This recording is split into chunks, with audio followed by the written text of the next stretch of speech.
जय हिंद दोस्तों, स्वागत है हमारे YouTube चैनल राज स्टडी जीएस पर।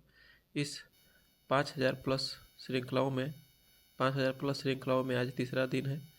आज भी हम देखेंगे 50 महत्वपूर्ण प्रश्न। तो चलिए शुरुआत करते हैं आज के पहले प्रश्न से। आज का पहला प्रश्न है कि टीवी चैनल में उपयोग किए जाने वाला टीआरपी शब्द का पूर्ण रूप क्या होता है। जो टीआरपी शब्द होता है उसका पूर्ण रूप क्या होता है, तो इसका पूर्ण रूप होता है टेलीविजन रेटिंग पॉइंट। अगला प्रश्न है कि थैलेसेमिया एक आनुवंशिक रोग है या किसको प्रभावित करता है, तो इसका उत्तर है रक्त को प्रभावित करता है। अगला प्रश्न है कि पुस्तक हैप्पीनेस ऑल अराउंड के लेखक कौन है, तो इसका उत्तर है अभिजीता गुप्ता पुस्तक हैप्पीनेस ऑल अराउंड के लेखक है। अगला प्रश्न है कि भारत की कौन सी तेल रिफाइनरी रोमानिया के सहयोग से स्थापित किया गया है, तो जो कि है उत्तर गुवाहाटी रिफाइनरी है, जो कि रोमानिया के सहयोग से स्थापित की गई है। अगला देखते हैं। अगला है कि भारतीय संविधान के किस भाग में केंद्र और राज्य के बीच विधायी संबंध दिया गया है। केंद्र और राज्य के बीच विधायी संबंध दिया गया है, तो इसका उत्तर है भाग 11 में। अगला प्रश्न है कि सेल किस प्रकार का चट्टान है, तो सेल अवसादी चट्टान। अगला प्रश्न है कि फॉरवर्ड ब्लॉक के संस्थापक कौन थे, तो इसका उत्तर हो जाएगा सुभाष चंद्र बोस। कब किए थे स्थापना, तो 1939 ईस्वी में। अगला प्रश्न है कि तारीख फिरोज शाही किसकी रचना है। तो इसका उत्तर है जियाउद्दीन बर्नी की। अगला प्रश्न देखते हैं। अगला है कि बहमनी साम्राज्य के संस्थापक कौन थे, तो बहमनी साम्राज्य के संस्थापक हसन गंगू। अगला प्रश्न है कि सहायक संधि की प्रणाली को स्वीकार करने वाला पहला भारतीय शासक कौन था। पहला भारतीय शासक था हैदराबाद का निजाम। इसने सबसे पहले सहायक संधि को स्वीकार किया था। अगला प्रश्न है कि सलाल परियोजना का निर्माण किस नदी पर किया गया है। सलाल परियोजना का निर्माण चिनाब नदी पर किया गया है। इसका सही उत्तर है चिनाब नदी। अगला प्रश्न है कि भारतीय संविधान के किस अनुच्छेद में राज्य शब्द को परिभाषित किया गया है। तो इसका उत्तर है अनुच्छेद 8 में राज्य शब्द को परिभाषित किया गया है। अगला प्रश्न देखते हैं। अगला प्रश्न है कि ऑस्ट्रेलिया में उष्णकटिबंधीय चक्रवात को क्या कहा जाता है। जो कि ऑस्ट्रेलिया में उष्णकटिबंधीय चक्रवात है उसका क्या नाम है, तो उसको बिली के नाम से जाना जाता है, बिली। अगला प्रश्न है कि ब्रिटिश भारत का पहला वायसराय कौन था। तो ब्रिटिश भारत का पूछ रहा है, तो ब्रिटिश भारत का पहला वायसराय था लॉर्ड कैनिंग। इसका उत्तर हो जाएगा सही। अगला प्रश्न है कि संविधान का कौन सा अनुच्छेद केंद्र और नए राज्य को बनाने का अनुमति देता है। जो संविधान का कौन सा अनुच्छेद है कि केंद्र को नए राज्य को बनाने का अनुमति देता है, तो इसका उत्तर है अनुच्छेद 3 में लिखा गया है कि केंद्र नए राज्य का निर्माण कर सकती है। अगला प्रश्न है कि भोपाल गैस त्रासदी किस गैस के रिसाव के कारण हुई थी, तो इसका उत्तर होगा मिथाइल आइसोसाइनाइट। नेक्स्ट देखते हैं। अगला है कि अफ्रीका की सबसे ऊंची चोटी किलिमंजारो किस देश में स्थित है। तो इसका उत्तर है तंजानिया। अगला प्रश्न है कि गुरु घासीदास राष्ट्रीय उद्यान किस राज्य में स्थित है। तो इसका उत्तर होगा छत्तीसगढ़ में गुरु घासीदास राष्ट्रीय उद्यान स्थित है। अगला प्रश्न है कि सत्यशोधक समाज के संस्थापक कौन थे। तो सत्यशोधक समाज के संस्थापक विनोबा भावे थे। इसका उत्तर होगा विनोबा भावे। अगला प्रश्न है कि चचनामा में किस विजय का इतिहास दर्ज करता है, तो इसका उत्तर है अरब विजय का। अगला प्रश्न देखते हैं। अगला प्रश्न है कि पेड़ों की आयु का अनुमान किसके द्वारा किया जाता है, तो इसका उत्तर है वार्षिक वलय को गिनकर। जो पेड़ की आयु का अनुमान होता है उनके वार्षिक वलयों को गिनकर किया जाता है। अगला प्रश्न है कि मानव मस्तिष्क का सबसे बड़ा भाग कौन सा है। मानव मस्तिष्क का सबसे बड़ा भाग सेरेब्रम होता है, सेरेब्रम।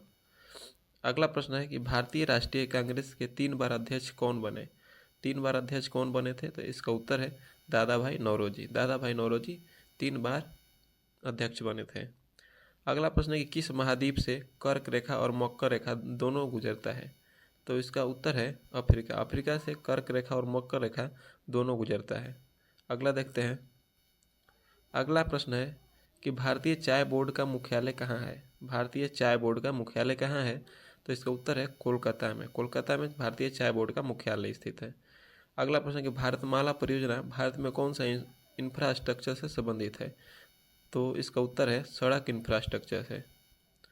अगला प्रश्न है कि देशबंधु के नाम से कौन जाना जाता है, तो इसका उत्तर है चित्तरंजन दास। चित्तरंजन दास को देशबंधु के नाम से भी जाना जाता है।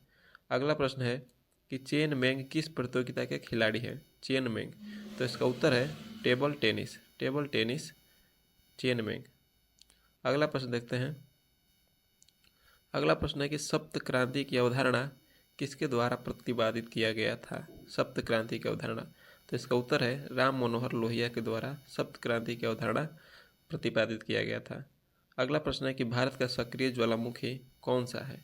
भारत में सक्रिय ज्वालामुखी कौन सा है, तो ये उसका उत्तर है बैरन। बैरन ज्वालामुखी भारत का एकमात्र सक्रिय ज्वालामुखी है। अगला प्रश्न है कि सौर सेल बनाने में कौन सा तत्व का उपयोग किया जाता है, तो इसका उत्तर है सिलिकॉन। सिलिकॉन का उपयोग किया जाता है सौर सेल बनाने में। अगला प्रश्न है कि पेले किस खेल का प्रसिद्ध खिलाड़ी थे, तो इसका उत्तर है फुटबॉल। फुटबॉल के प्रसिद्ध खिलाड़ी थे पेले।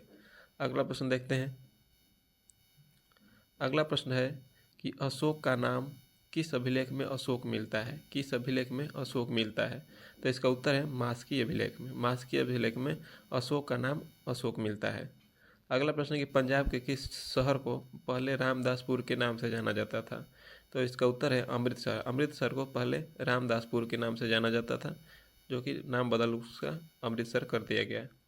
अगला प्रश्न है कि उलंग चाय कौन से देश में उत्पादित किया जाता है। उलंग नामक चाय जो है किस देश में उत्पादित होता है, तो इसका उत्तर है ऑस्ट्रेलिया। ऑस्ट्रेलिया में उलंग नामक चाय उत्पादित होता है। अगला प्रश्न है कि भारत का गुट निरपेक्षता की विदेश नीति के जन्मदाता कौन है, तो इसका उत्तर है जवाहरलाल नेहरू। भारत के गुट निरपेक्षता के विदेशी नीति के जन्मदाता जवाहरलाल नेहरू थे।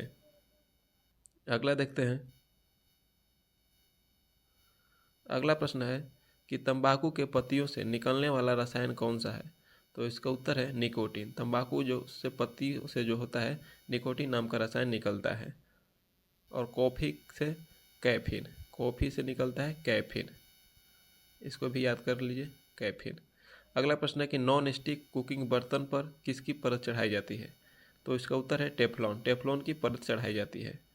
अगला प्रश्न है कि किस हड़प्पा कालीन स्थल से जूते हुए खेत का प्रमाण मिला है, तो इसका उत्तर होगा कालीबंगा। कालीबंगा किस हड़प्पा कालीन स्थल से जूते हुए खेत का प्रमाण मिला है, तो कालीबंगा से। ये किस राज्य में है, तो यह है हरियाणा में। हरियाणा। अगला प्रश्न है कि भारत में किस स्थानीय स्वशासन लागू किया गया था। किसने स्थानीय स्वशासन लागू किया था, तो इसका उत्तर होगा लॉर्ड लिपन। लॉर्ड लिपन के द्वारा भारत में स्थानीय स्वशासन लागू किया गया था। नेक्स्ट देखते हैं। अगला है कि कोयला किस प्रकार का चट्टान है, तो कोयला अवसादी चट्टान है। अवसादी चट्टान। अगला प्रश्न है कि किस मुगल शासक ने चांदी के जलाली सिक्के जारी किया था, तो इसका उत्तर हो जाएगा अकबर। अकबर ने अपने शासनकाल में चांदी के जलाली सिक्के को जारी किया था। अगला प्रश्न है कि पौधे में जाइलम का क्या कार्य है, तो इसका उत्तर है जल का परिवहन। एक जाइलम होता है, एक फ्लोएम होता है। तो जाइलम का काम होता है जल को भेजना और फ्लोएम का काम होता है खनिज लवण को भेजना, खनिज लवण। अगला प्रश्न है कि बिडाल परीक्षण किस रोग में किया जाता है, तो इसका उत्तर है टाइफाइड। टाइफाइड में बिडाल परीक्षण किया जाता है। नेक्स्ट देखते हैं। अगला प्रश्न है कि बांग्लादेश से लगने वाला सबसे बड़ा राज्य कौन सा है, तो इसका उत्तर हो जाएगा असम। असम बांग्लादेश से लगने वाला सबसे बड़ा राज्य है। अगला प्रश्न है कि प्रोटीन किससे बना होता है, तो इसका उत्तर होगा एमिनो एसिड से। प्रोटीन जो होता है एमिनो एसिड से बनता है। अगला प्रश्न है कि भारत में राष्ट्रीय एकता दिवस कब मनाया जाता है, तो इसका उत्तर है 31 अक्टूबर को। 31 अक्टूबर को भारत में राष्ट्रीय एकता दिवस से मनाया जाता है। अगला प्रश्न है कि प्रत्यक्ष कार्यवाही दिवस कब मनाया गया था, तो इसका उत्तर है 16 अगस्त 1946 को। अगला प्रश्न है कि पुस्तक कपाल कुंडल के लेखक कौन है। कपाल कुंडल के लेखक कौन है, तो इसका उत्तर हो जाएगा बंकिम चंद्र चटर्जी। बंकिम चंद्र चटर्जी कपाल कुंडल के लेखक थे। उसके बाद अगला प्रश्न है कि राफेल विमान को सबसे पहले किस महिला ने उड़ाया, तो इसका उत्तर है शिवांगी। शिवांगी ने सबसे पहले राफेल विमान को उड़ाया था। अगला प्रश्न है कि किस अधिनियम के तहत वायसराय को अध्यादेश लाने का अधिकार दिया गया। तो इसका उत्तर है 1861 के अधिनियम के तहत वायसराय को अध्यादेश लाने का अधिकार दिया गया। अगला प्रश्न है कि गीता रहस्य किसकी पुस्तक है। गीता रहस्य जो पुस्तक किसकी है, तो यह है बाल गंगाधर तिलक की, बाल गंगाधर तिलक। तो आज का सभी प्रश्न यही समाप्त होता है। तो आज के लिए हमने प्रश्न लाया है। आज का प्रश्न है आपके लिए, इसका उत्तर कमेंट बॉक्स में दीजिएगा। आज का प्रश्न है कि शरीर के किस भाग में लिम्फोसाइट का निर्माण होता है। तो इसका उत्तर आप कमेंट बॉक्स में ज़रूर दीजिए क्या होता है। चलिए दोस्तों, थैंक यू।